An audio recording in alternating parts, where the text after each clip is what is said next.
అదే RTV app వార్తల్ని క్షణాల్లో చదివే అవకాశం ఉంటుంది. ఒక న్యూస్ పేపర్, ఒక టెలివిజన్ ఛానల్ మీ చేతుల్లో ఎప్పుడూ ఉంటాయి. బంగాళాఖాతంలో ఏర్పడిన అల్పపీడనం తీర్పు అల్పపీడనంగా మారి ఈరోజు ఉదయం వైగుండంగా మారింది.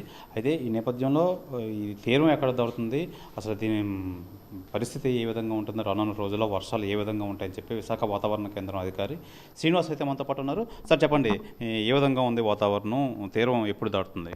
ఇప్పుడు ఈరోజు అయితే ఉదయం సుమారు 5 గంటల 30 నిమిషాల ప్రాంతంలో west central and adjoining north west bay of Bengal ఈ ప్రాంతంలో అయితే ఇది వాయుగుండంగా మారి అది ప్రస్తుతం విశాఖపట్నంకి తూర్పుగా, అంటే ఈ విశాఖపట్నం తూర్పుగా 120 కిలోమీటర్స్ దూరంలోను, అలాగే కళింగపట్నంకి దక్షిణ నైరుతి దిశలో 80 కిలోమీటర్స్ దూరంలోను, గోపాల్పూర్కి 180 కిలోమీటర్స్ దూరంలోను ఆల్మోస్ట్ ఈ ప్రాంతంలో వాయుగుండం కేంద్రీకృతమైంది. అది క్రమేపీ అంటే పశ్చిమ వాయుదిశగా, అంటే ఈ డైరెక్షన్లో ఇలా వెళ్తూ ఈ కళింగపట్నం ప్రాంతానికి ఈరోజు అర్ధరాత్రికి తీరానికి దాటేటువంటి ఛాన్సెస్ ఉన్నాయని అయితే మనం చెప్తున్నాం. ఇప్పుడున్న ఈ కండిషన్స్ దృష్ట్యా నెక్స్ట్ కమింగ్ 24 అవర్స్ వరకు కూడా మన రాష్ట్రంలో వైడ్ స్ప్రెడ్ రైన్స్, అలాగే కొన్ని చోట్ల అయితే ఎక్స్ట్రీమ్లీ హెవీ రైన్ ఫాల్స్, అలాగే heavy to very heavy rain falls, heavy rains కూడా వచ్చే ఛాన్సెస్ అయితే చాలా జిల్లాల్లో ఉన్నట్టుగా మనం చెప్తున్నాం.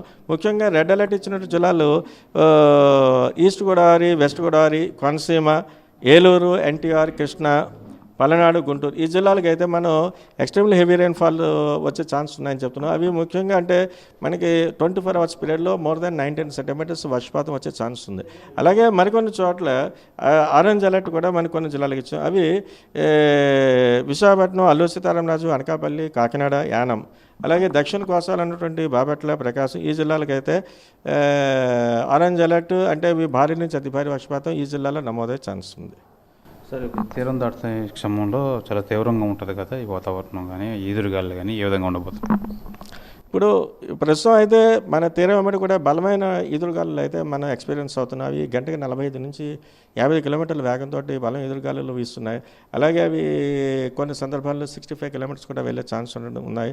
అలాగే సీ రఫ్నెస్ కూడా చాలా ఎక్కువగా ఉన్నది. వీటి దృష్ట్యా మన రాష్ట్ర తీరం వెంబడి ఉన్నటువంటి మత్స్యకారులందరినీ కూడా వేట వెళ్ళదని చెప్తున్నాం. అలాగే నౌకాశ్రయాలకు కూడా, అన్ని నౌకాశ్రయాలకి కూడా కళింగపట్నం నుంచి కృష్ణపట్నం వరకు కూడా 3వ నెంబర్ ప్రమాద హెచ్చరిక ఎగరవేస్తుందిగా అందరికీ చెప్తున్నాం.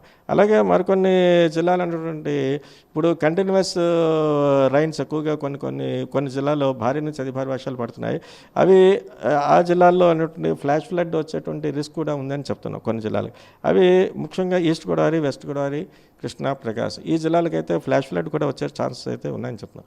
అలాగే లాస్ట్ 24 అవర్స్లో కూడా wide spread rains with heavy to very heavy rain falls చాలా చోట్ల రికార్డ్ అయ్యడం జరిగింది. అవి అత్యధికంగా మచిలీపట్నంలో అయితే మచిలీపట్నం, నెక్స్ట్ విజయవాడ ఈ 2 చోట్ల కూడా 18 సెంటీమీటర్లు రికార్డ్ అయింది. మరికొన్ని చోట్ల కూడా చాలా హెవీ రైన్స్, మోడరేట్ రైన్స్ నమోదయ్యాయి. ఈరోజు రాత్రి తీరం దాడుతుంది అంటున్నారు కదా సార్, మరి ఈ వర్షాలు మరో 2 రోజుల్లో విస్తారంగా కురిసే అవకాశం ఉందంటారు? ఈ రోజు వరకు తీరం దాటి వాళ్ళగా నెక్స్ట్ డే కూడా మరికొన్ని చోట్ల భారీ నుంచి అతి భారీ వర్షం, అలాగే రేపటి రోజుకి రాయలసీమకు కూడా రైన్ఫాల్ యాక్టివిటీ పెరిగే ఛాన్స్ ఉంది. ఇవి ముఖ్యంగా దక్షిణ కోస్తాల్లో అయితే ఎన్టీఆర్ జిల్లా, పల్నాడు జిల్లా, అలాగే రాయలసీమలో ఉన్న నంద్యాల, కర్నూలు ఈ జిల్లాల్లో కూడా భారీ నుంచి అతి భారీ వర్షం రేపటికి వచ్చే ఛాన్సెస్ ఉంది. ఈరోజు రాత్రి తీరం దాటే అవకాశం అయితే నేపథ్యంలో మరో 2 రోజులు అయితే విస్తారంగా వర్షాలు అయితే కురిసే అవకాశం అయితే ఉందని చెప్పి ఈ విశాఖ తుఫాను హెచ్చరిక కేంద్రం అధికారి శ్రీనివాస్ అయితే తెలియజేస్తున్నారు. కెమెరామెన్ అజయ్తో శివరామకృష్ణ టీవీ. మరిన్ని వీడియోస్ కోసం ఛానల్ ని సబ్స్క్రైబ్ చేయండి. లేటెస్ట్ అప్డేట్స్ కోసం వాట్సాప్ ఛానల్ ని ఫాలో చేయండి. అండ్ లింక్ డిస్క్రిప్షన్ లో ఉంది.